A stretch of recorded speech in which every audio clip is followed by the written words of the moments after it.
Deus quer que você reine. Cristo é a nossa redenção.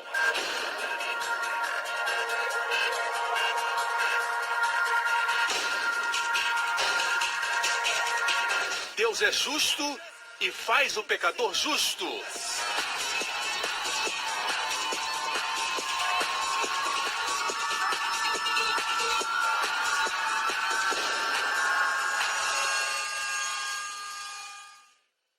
A seguir no programa de hoje, o seu pecado não anula a graça. A graça é maior. Deus é bom.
church declare it.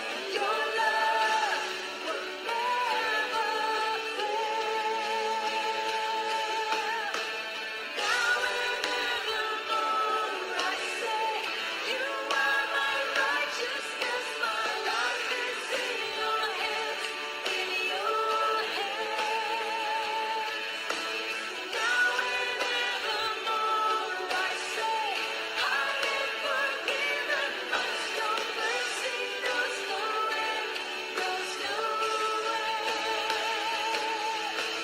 Now and evermore I say, you are my righteousness. My life is in your hands, in your hands. Now and evermore I say, I am forgiven much. Your mercy knows no end, knows no end. It knows no end. Hoje, com o pastor Joseph Prince, tenho muito no meu espírito que quero compartilhar com você hoje. Deus tem me falado sobre este assunto e quero falar sobre o maná celestial. Em hebraico, maná quer dizer o que é isso?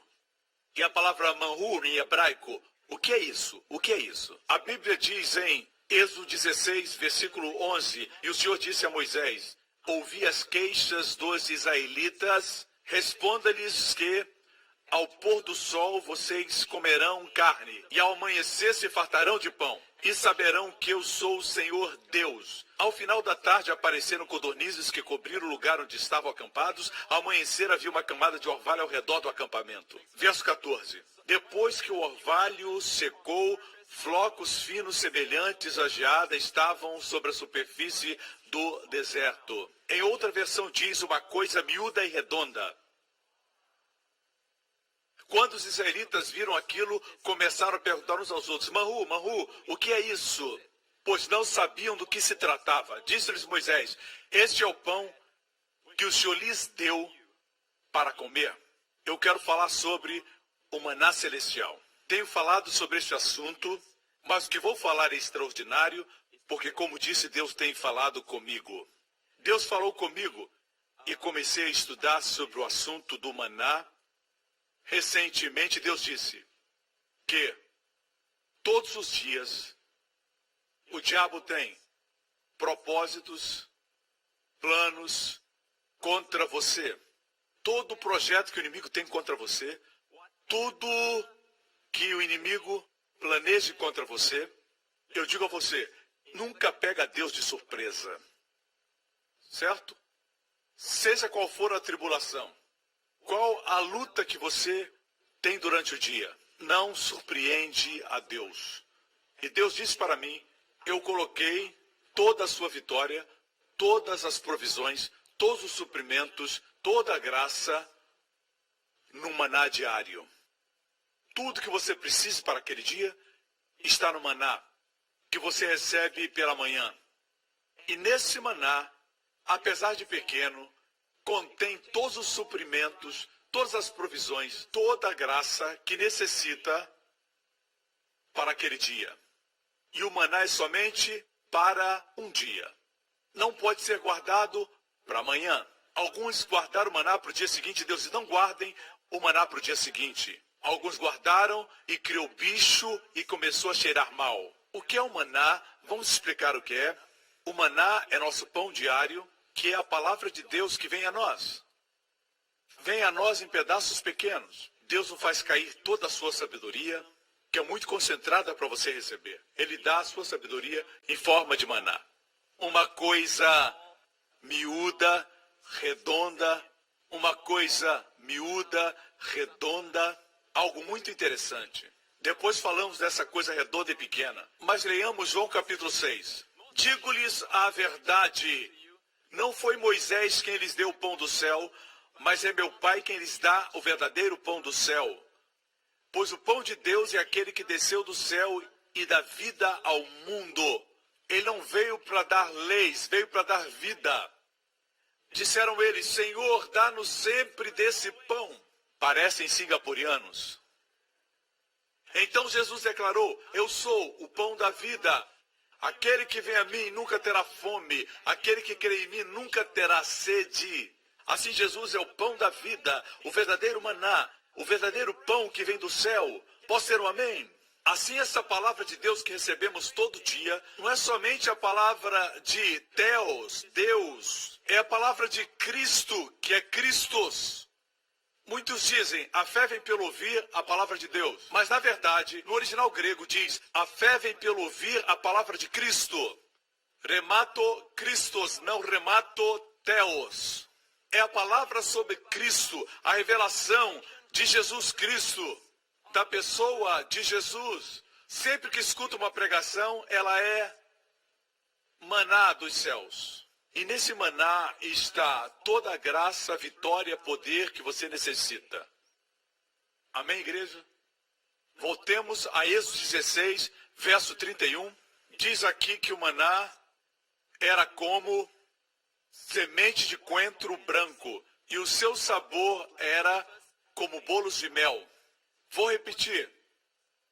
Era como semente de coentro branco. Não era um coentro comum, era um coentro especial que existe em Israel, que é branco. E o sabor era doce, como o mel. Guarde isso na mente para depois.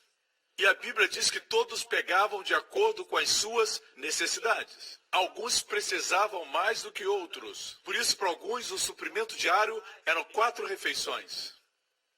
Uns ficavam satisfeitos com somente 2 refeições. Era o apetite deles. Por isso Deus disse, quando pegarem o maná, é isso que tem que fazer. Ao pegar o maná, verso 16, essa é a palavra que o Senhor tem mandado. Colhei dele cada um conforme o que pode comer. 1 homer por cabeça, segundo o número das vossas almas. É uma medida, ok? E os filhos de Israel fizeram assim, colheram uns mais e outros menos. Olhe para mim. Naquela época em Israel, 1 homer era o suprimento de um dia. O suprimento de um dia. Certo? A Bíblia diz, porém, medindo-o com homer, não sobejava o que colhera muito, nem faltava o que colhera pouco. Cada um colheu tanto quanto podia comer. Isso é incrível. Acontecia um milagre. Por exemplo, pessoas como o pastor Henry têm grandes revelações de Jesus. E alguns se desencorajam e dizem, quando eu leio a Bíblia, quando escuto pregações, eu só entendo um pouquinho, só entendo 1 ou 2 versículos. O pastor Henry entende 10 versículos de uma vez só. Eu não sou como ele é um grande mestre. Assim, alguns se desencorajam, mas a Bíblia diz que tanto que colheu muito quanto que colheu pouco, Deus faz assim, aqueles que colheram muito, certo? A bênção que recebem, a vitória que recebem, a paz, a virtude e a alegria que recebem, a graça que recebem, não será maior do que daqueles que colheram pouco. Quem colheu pouco não terá falta. Deus é bom. A outra coisa que precisa aprender a respeito do maná é que não podia ser guardado para o próximo dia. Criava bichos e cheirava mal. Ou seja, temos que ter novas revelações todos os dias. Não podemos dizer, pastor, a mensagem da semana passada foi ótima, ainda estou mastigando. Mas você tem que ter uma palavra nova todos os dias. Ou escutando mensagens gravadas, ou lendo um livro que fale de Cristo. Você precisa da sua porção diária. Posso ter um amém? Agora vamos voltar para a coisa miúda e redonda. A Bíblia diz que quando o orvalho se levantou, eis que sobre a face do deserto estava uma coisa miúda, redonda. Diga uma coisa miúda e redonda. Muitos de nós buscamos grandes revelações de Jesus, quando Deus tem nos dado, todos os dias, sempre, pequenas revelações. Mas buscamos grandes revelações de Cristo. Por exemplo, alguém pergunta, o que você aprendeu nessa semana de Deus? E vocês, não foi muito, aprendi a importância da Bíblia, a importância... Não pense desse jeito, não existe nada pequeno no que se refere a Jesus. Posso ter um amém? Precisamos aprender outra coisa sobre o maná. Além de ser uma coisa redonda, como disse, tinha sabor adocicado. Amém? Nunca perca o paladar. Talvez você veio à igreja por estar passando por um problema financeiro.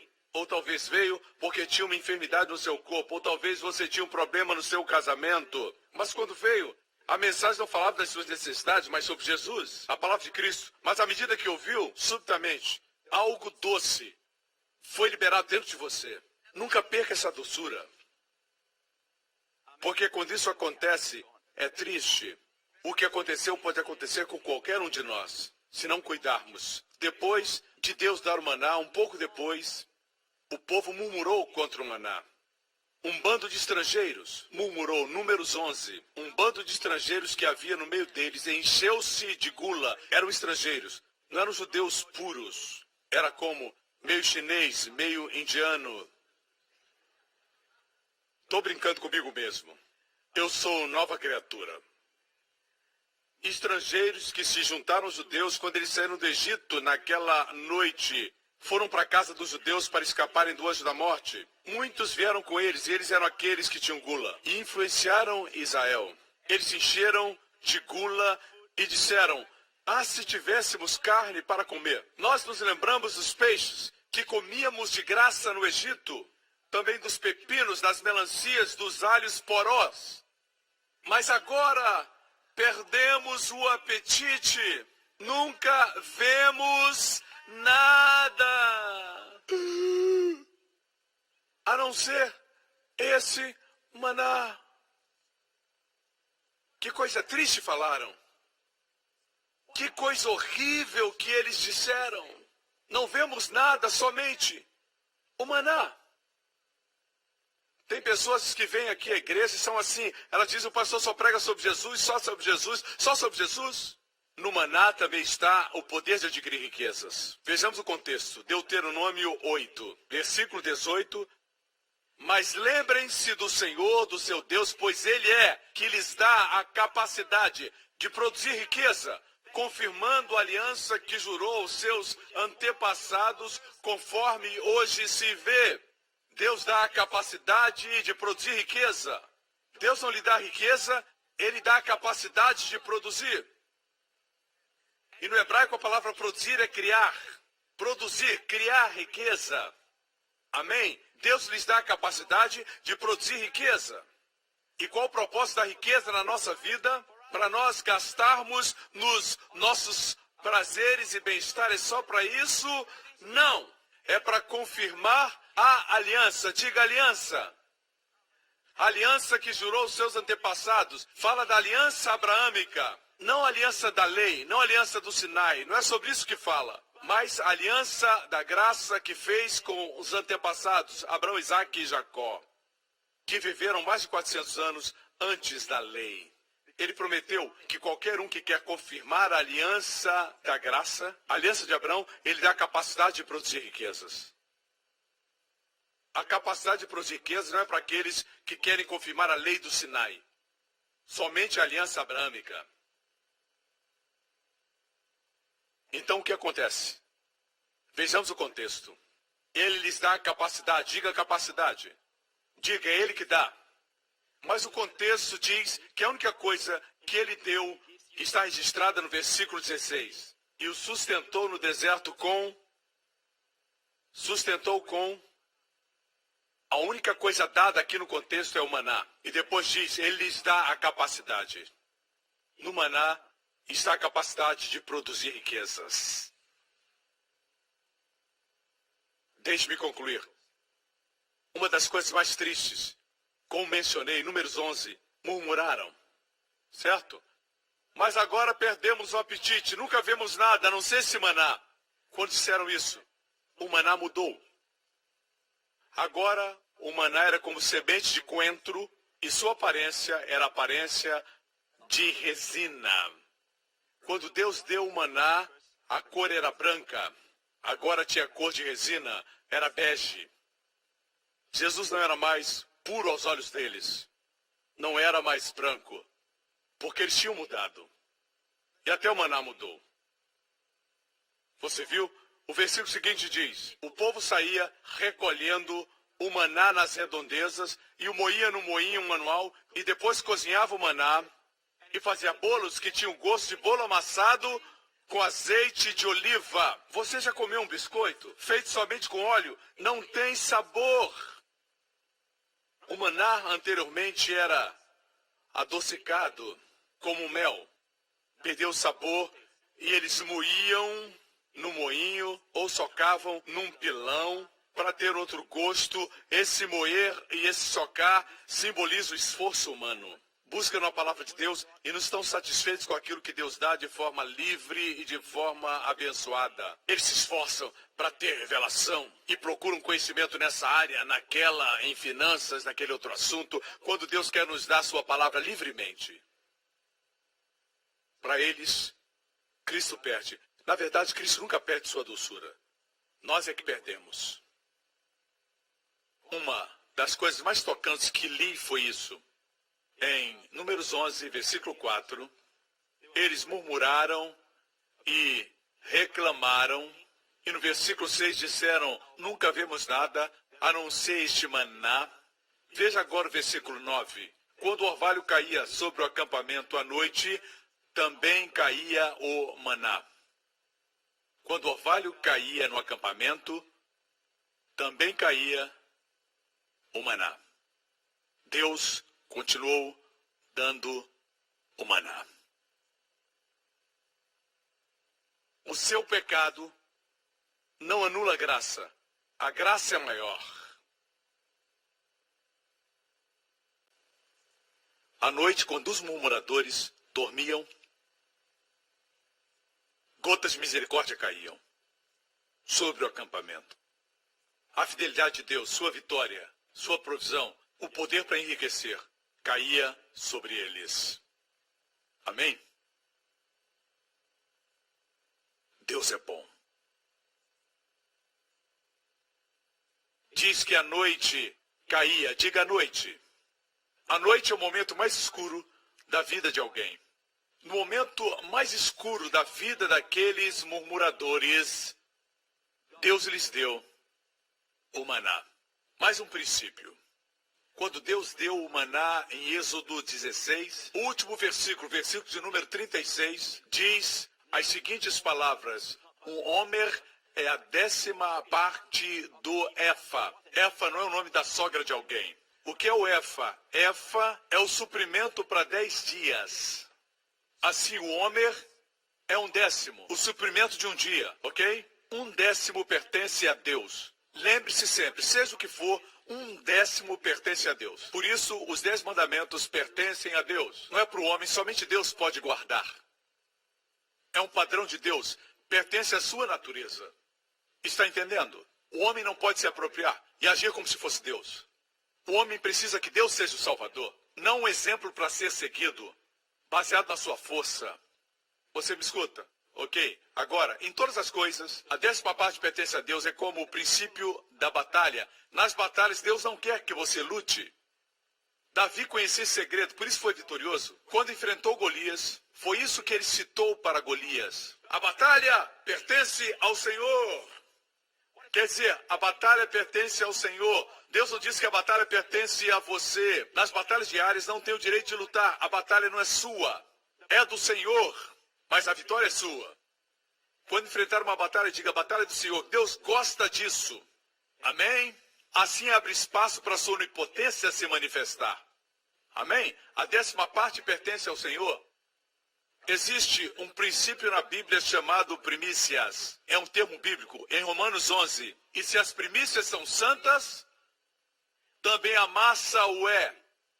Quer dizer, se a 10ª parte é separada para Deus, o resto é separado para Deus. Existe algo sobre o dinheiro. Eu acho que vou dizer pela primeira vez. Nós falamos que o dinheiro é amoral, não é bom nem é mal. Mas quando leio a Bíblia, no Novo Testamento, essa frase é dita com frequência. Torpe ganância, lucro torpe. As riquezas da injustiça. Dificilmente se fala de lucro limpo. Ou é injusto ou é torpe. E eu perguntei ao Senhor por quê. E ele me mostrou que o dinheiro, como a água, está sempre circulando ao redor do mundo. O dinheiro que você recebe como salário, o dinheiro que recebeu como remuneração, você não sabe onde ele esteve. Algumas vezes sustentou pornografia, algumas vezes trabalho infantil. Não sabemos onde esteve. O dinheiro em si é dinheiro torpe. Mas a Bíblia diz que se você pegar as primícias, 1/10, e santificar e separar para Deus, o resto será santo. E o que é santo, o diabo não pode tocar.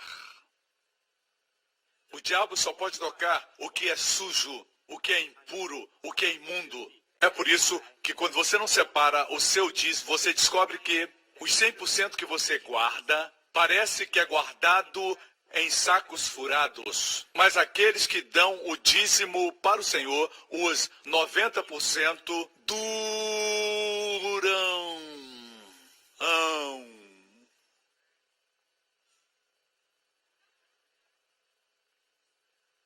Amém? Você sabia que a raiz para a palavra riqueza em hebraico é a palavra 10? A raiz. Daí vem a palavra dízimo, maaser. Aser é rico. É a mesma palavra, com a diferença de uma letra. A mesma raiz.